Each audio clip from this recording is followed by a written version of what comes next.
Welcome to the Pep Talk Live, where I'm going to be today talking to a good friend of mine that I've known for years, David Hyner, who's a member of the PSA and one of the great friends there, and a great motivational speaker talking about goals. So prepare yourself for a fabulous session.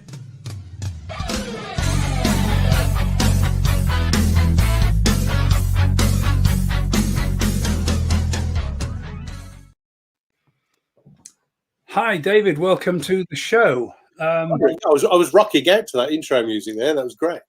Yes, I've had that a long time. I got that right back when I first did some audio work and bought the rights to it. One of the things I do wish about on all of our online stuff is that I keep forgetting that when we see it on TV, there's usually a huge team of people in the background trying to do everything, where I'm doing the intros, the outros, bring in the music, get the VT. It's all happening together. But this is an interesting world, isn't it? We're in now. We're, all of us in the speaking business are now being pushed into a world where we're having to develop some new skills, find some new ways of doing things, new ways of engaging with audiences. How's the last year been for you in terms of tackling that? It's been tough. I mean, just like most of us, in March I had a very, very busy calendar booked for the year, and 3 weeks later I've got an empty one. And to use the overused word, had to pivot and change the way I operated. People asking for quite a few, but not as many as I thought, webinar type things, but actually people more asking me to make them videos on my content to share with their either business teams or young people. So you're creating the videos and then giving them the video rather than actually delivering it live, online live. Yes.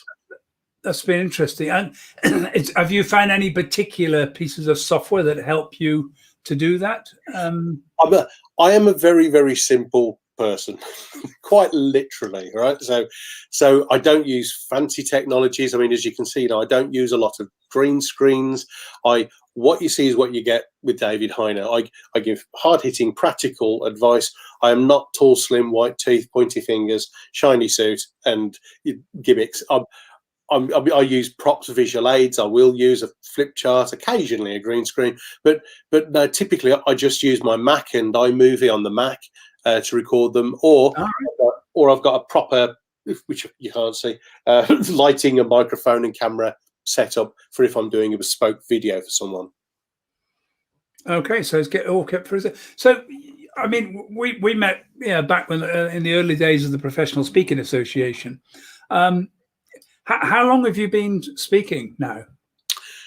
I'll avoid the cliche joke of, since I was about 18 months. But I have been a professional speaker, i.e. paid to speak, since late 1999, early 2000.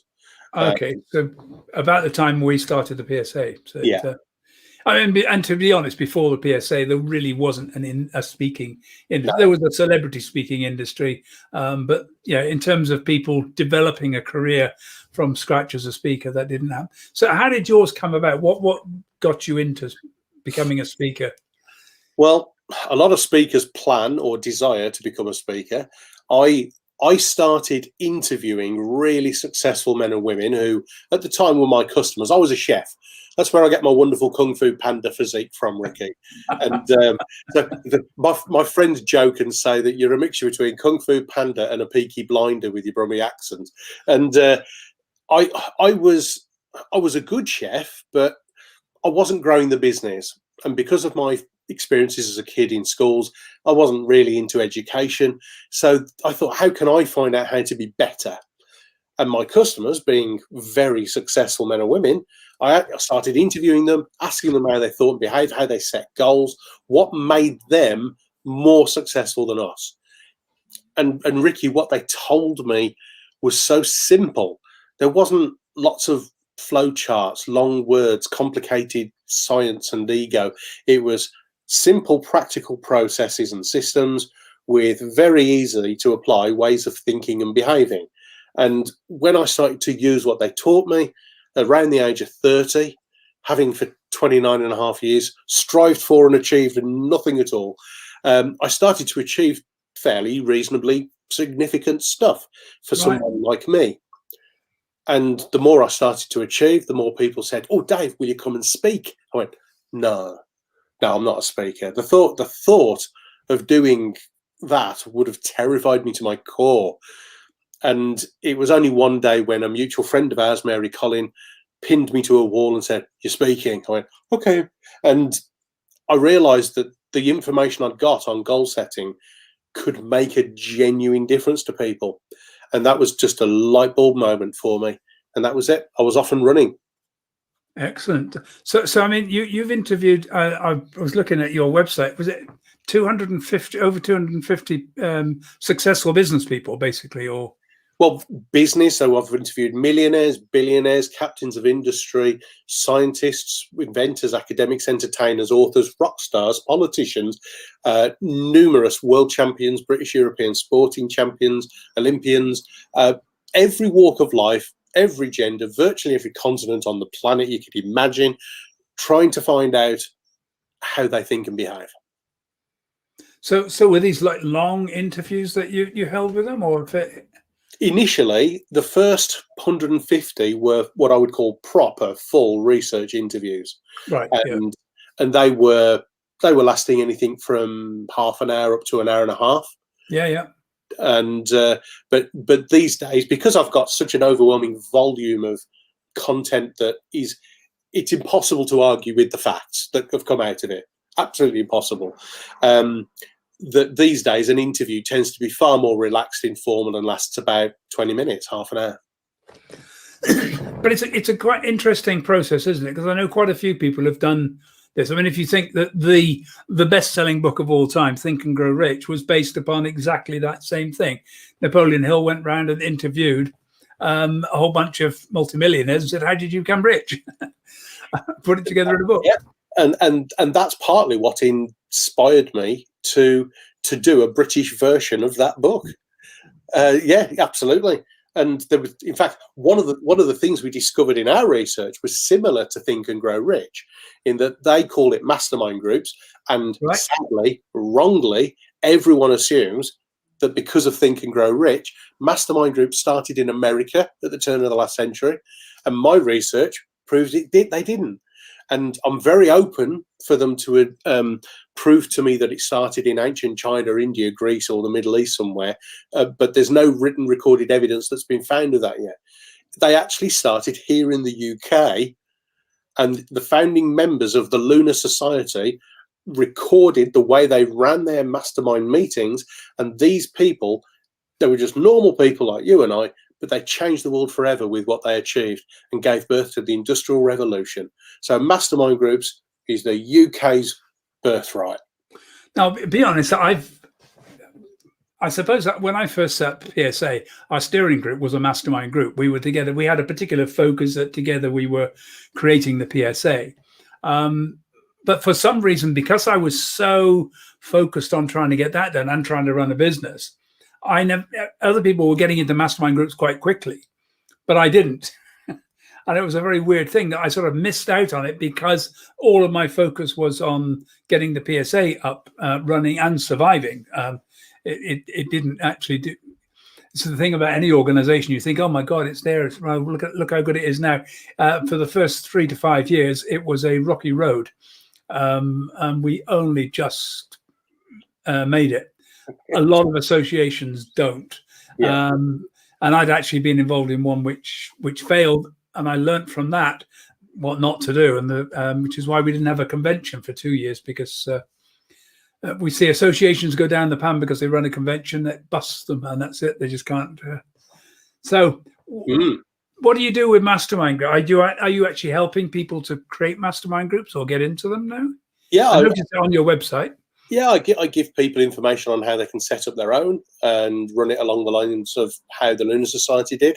But I also normally every year I'm in 1 or 2 groups myself, but also facilitate a group. So last year I had 17 small business owners, mostly speakers, trainers, and coaches. This year I think I've got there's just 9 in it this year, and I'm not precious about how few or how many are in the group. It's all about the value you give them. Interesting, right?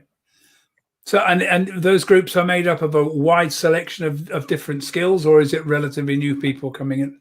Yeah, a total mix. I've had multimillionaires in my mastermind groups, and I've also this year I've got two people who have literally just started in business for the first time. They don't even know what they want to speak about, and bless them. You go, oh, it's a pen, and they go, brilliant. Here's another pen. They go, oh, fantastic. Everything's new and shiny. But I've also got people with 200,000 turnover businesses, and Right. everything in between. So if someone's thinking about a mastermind group, what would be your number one tip for them to get started getting one together? The most important thing is if you're doing your own group, i.e. just for your benefit, is not have your friends in the group. You should find people who are very, very deliberately opposing skill sets, personalities to your own, because they will give you a totally different perspective on your opportunities and your challenges. We can have great coffee mornings with our friends, but that's sadly all they turn out to be after a very short time, because with the best will in the world, if you and I were like bestest buddies, Rikki, if I hadn't done what I said I was going to do, you might be tempted to go, oh, never mind, Dave. Whereas in your mastermind group, the only intention you've got for me is for me to be successful. You don't care what other agendas other people have got. And so you will say, David, you said you were going to do this. Why haven't you done it? And when are you going to do it by? So everybody in our lives has got an agenda for us, apart from people in the mastermind group. That's very, very distinctly an accountability. And support and accountability. Yeah. Two things, because you've nailed the one. Those two things are things that very successful and effective people deliberately seek that most of us avoid. A real expert in their field would think nothing of having 1, 2, 3, 10 coaches or mentors, because they want to learn from the very best. Most average people are afraid of trying to learn something new in case they look stupid, or they think they know it all. Yeah. And when it comes to accountability, most of us are terrified of that, but top achievers seek it. So I know you talk mostly about goal setting and reaching goals.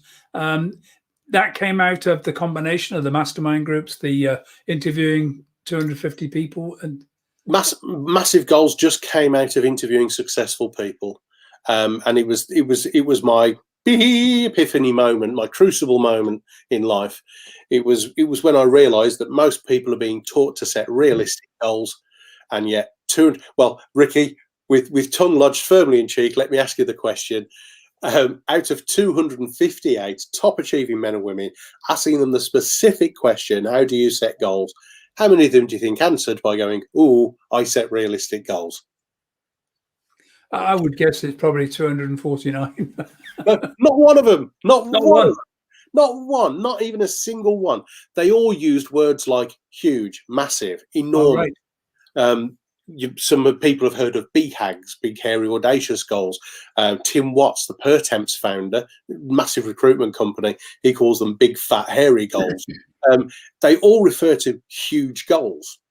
But if I may indulge, Rikki, because I'm a Brummie and a little bit of a skeptic, I thought, well, if everyone's being taught smart goals, but all the top achievers set massive goals, what's the truth here? Surely, if smart goals, realistic and achievable targets, are being taught on the MBA, in business schools, management courses, surely it must have massive credibility. Here's the thing I want you, Rikki, and everyone watching this to do. From now on, anytime anyone dares to tell you to set a realistic goal or a smart goal, just ask them, what's that based on? Right. And they'll be tumbleweed. Because for those who are very well read, some of them might say, oh, there's a book by, I think it was Peter Drucker, who talked about massive goals. Sorry, smart goals. Right. Actually, he's not the original source. The original source was a project manager called George T. Duran. He worked on multi-billion-dollar water utility projects. he is misquoted, when anyone does know him, of saying your goal should be smart. He never said that. Right. Several times what he actually said was, when working on really big projects, the steps to your goal should be smart. Ah, right. Okay.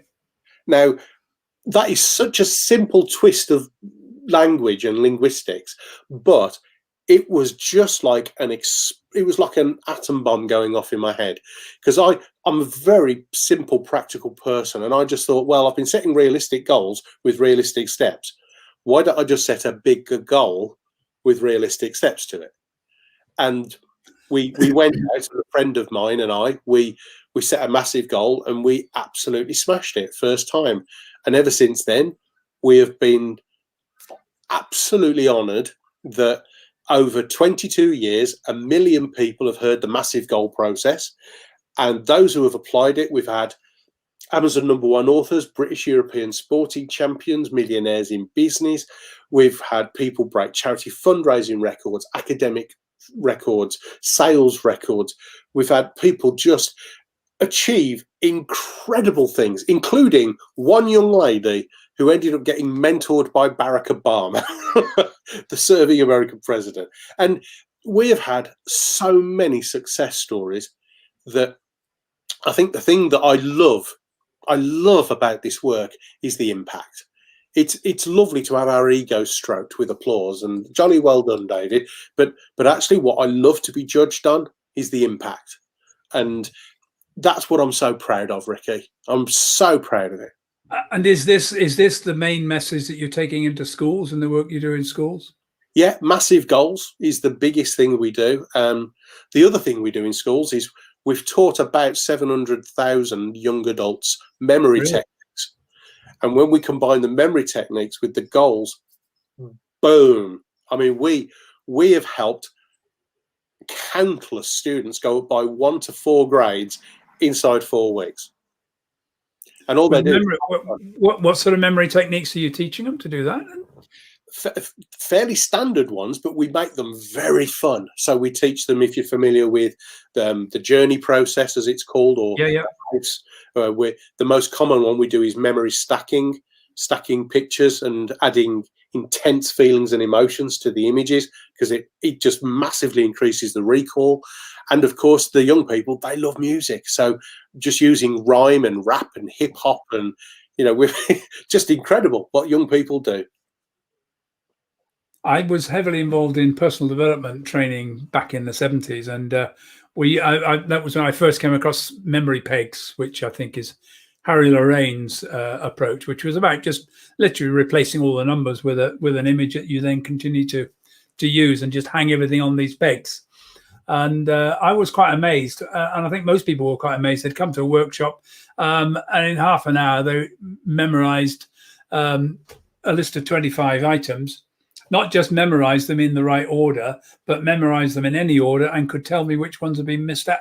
And it was like people were going, "Oh, how did that happen?" It's like, I think a lot of people think that improving memory is going to be a really tough job, but it's actually not, is it? The more fun we make it, the easier it gets. Well, this is the thing about memory pegs, isn't it? About imagery. And the reason I was taught it wasn't to improve memory. We were using it to improve creativity. Because in order to memorize something, you have to make all the images gnarly and vicious and violent and really, really colorful. And by doing that, it was actually helping people to play with images in their mind. And of course, the byproduct. So the memory improvement was actually a byproduct of a creativity exercise. So it's that's right. So, but yeah, I do agree. The more fun we have, the better. I know when I'm teaching public speaking, people's fear is not fear of public speaking.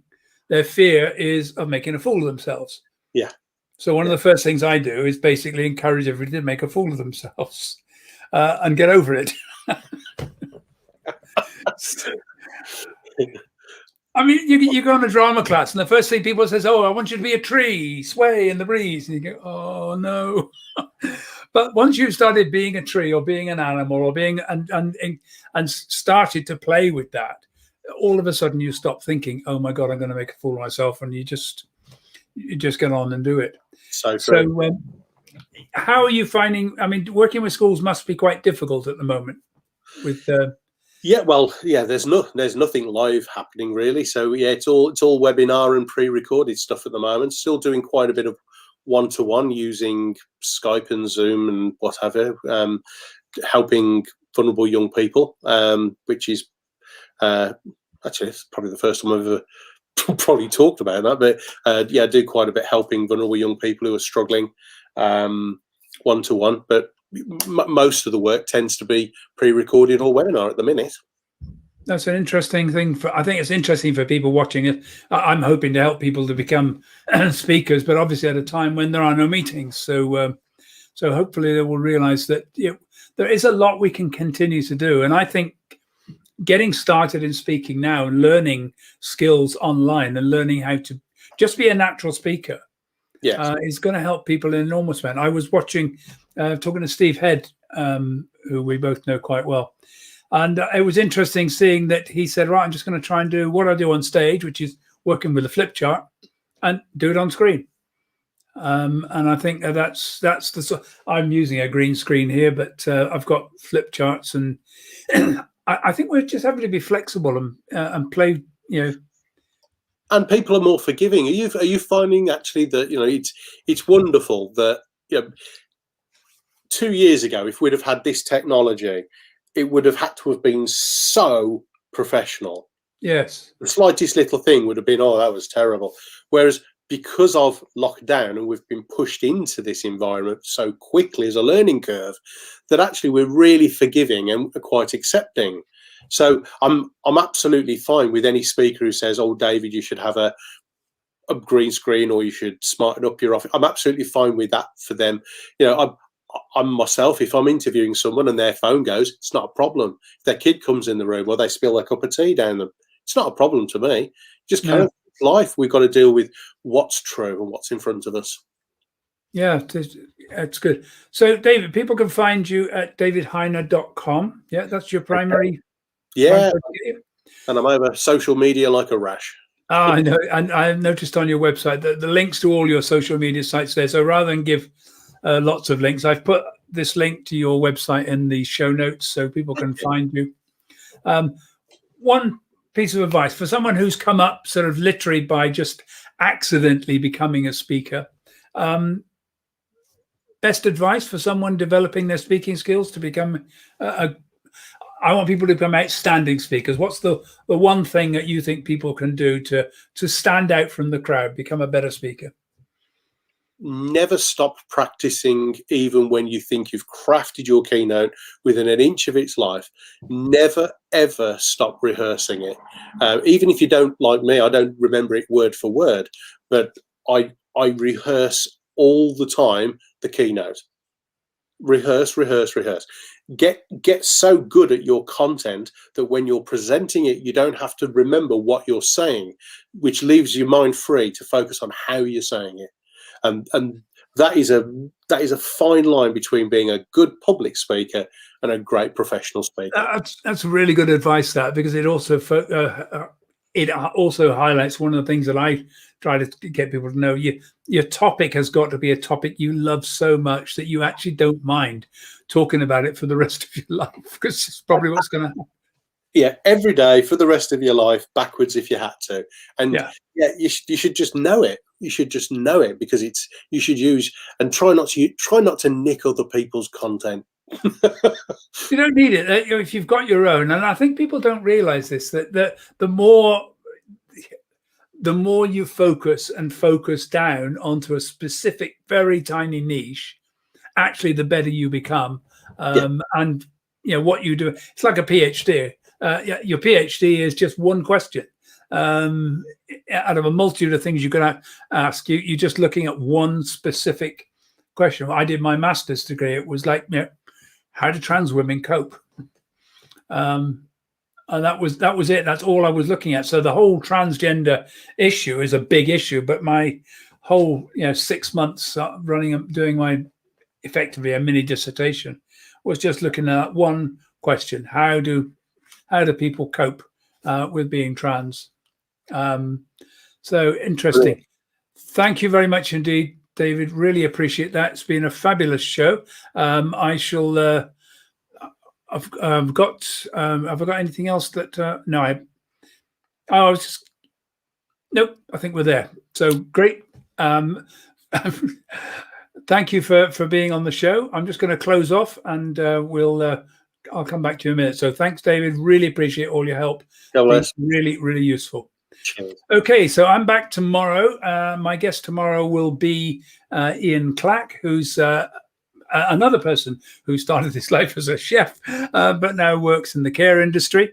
And he'll be able to give us a few ideas about his road in terms of becoming a speaker. If you're looking for some help in coaching getting your TED Talk together or whatever, give me a call. I'm offering 30 minutes of free introductory coaching to help you see what you can do to bring your speech together, make it an outstanding speech. Just drop me a line at rikki@rikkiarundel.com. Apart from that, I look forward to seeing you tomorrow and hope you've enjoyed talking to David today. Let's